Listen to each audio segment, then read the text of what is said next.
जैसे हाइड्रोजन के मॉलिक्यूल में कितनी बॉन्ड्स एग्जिस्ट करती हैं, इसकी बॉन्ड ऑर्डर क्या है और इसका मैग्नेटिक करैक्टर किस तरह से हमने देखना है। तो चलिए, जब कभी भी molecular orbital energy level diagram आपने किसी मॉलिक्यूल की बनानी है, सबसे पहले आप उसकी कॉन्फ़िगरेशन लिखेंगे जो हमें ये प्रेडिक्ट कर देगी कि हमने डायग्राम कहाँ तक लेके जानी है। अब ये 1s है तो सिर्फ हमें जो डायग्राम बनानी पड़ेगी ऑर्बिटल डायग्राम वो 1s की ही बनानी पड़ेगी। ये जो साइड्स हैं ये हमें एटॉमिक ऑर्बिटल्स और ये मिडल वाले हमारे पास मॉलिक्यूलर ऑर्बिटल है। ये हमने ऊपर और नीचे अनइक्वल वे से क्यों लिखे है, अभी मैं आपको इसको भी क्लियरिटी करवा दूंगा। ये 1s, ये 1s, ये sigma 1s, sigma star 1s। अब इनकी क्या सिग्निफिकेंस है सिग्मा और सिग्मा स्टार की? ये बॉन्डिंग ऑर्बिटल्स हैं। अगर आप एटॉमिक स्ट्रक्चर देखें तो हमारे पास एक फंक्शन रहता है साई।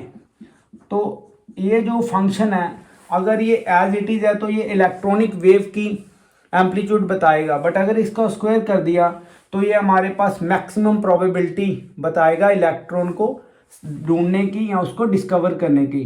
तो ये फंक्शन साई है। जब ये प्लस में आएगा तो ये डायग्राम जो हमारे पास सिग्मा 1s है बॉन्डिंग ऑर्बिटल्स की है। अगर इसको हम सब्ट्रैक्शन में लें तो ये एंटी बॉन्डिंग है। ये लेटर स्टेज में हम कर सकते हैं कि किस तरह से इसकी हमने ग्राफिकल रिप्रेजेंटेशन देनी है, बट हमारा जो अभी एरिया ऑफ कंसंट्रेशन है वो मॉलिक्यूलर डायग्राम है, तो वो किस तरह से हमने फिल करनी है।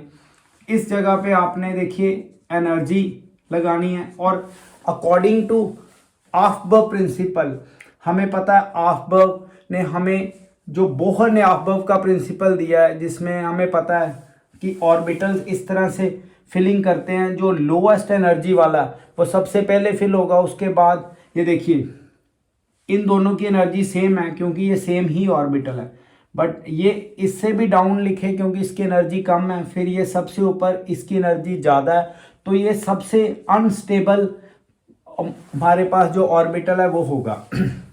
अब देखिए करना क्या है, हाइड्रोजन का मॉलिक्यूल है तो मैं आपको यहाँ पे एक छोटा सा ट्रिक बताने लगा हूँ।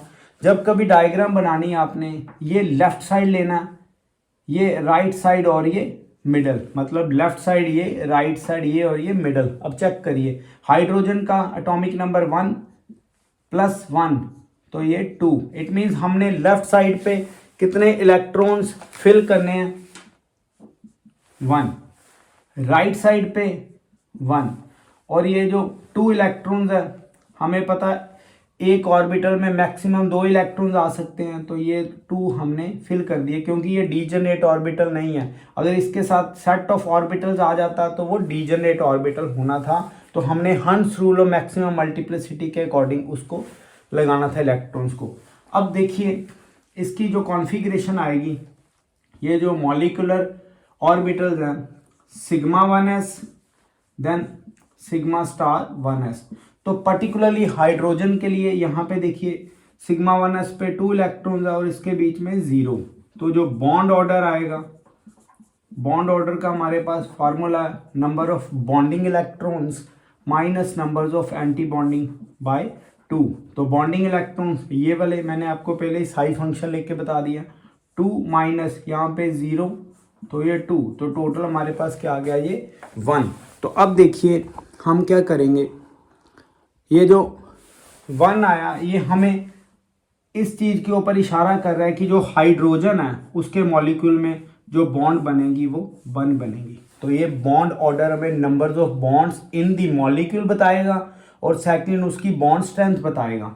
उसके बाद एक स्पेशल यहाँ पे मैं आपको फीचर बताने लगा हूँ इस डायग्राम का, ये हमें मैग्नेटिक प्रॉपर्टी के बारे में बताएगी। कैसे आपने लास्टली फिल्ड ऑर्बिटल देखना है। अगर हम लास्टली फिल्ड मॉलिक्यूलर ऑर्बिटल देखें तो यही लास्टली फिल्ड है क्योंकि ये तो अनफिल्ड है, तो ये lastly field electron sigma 1s, इसमें कितने इलेक्ट्रॉन्स है 2।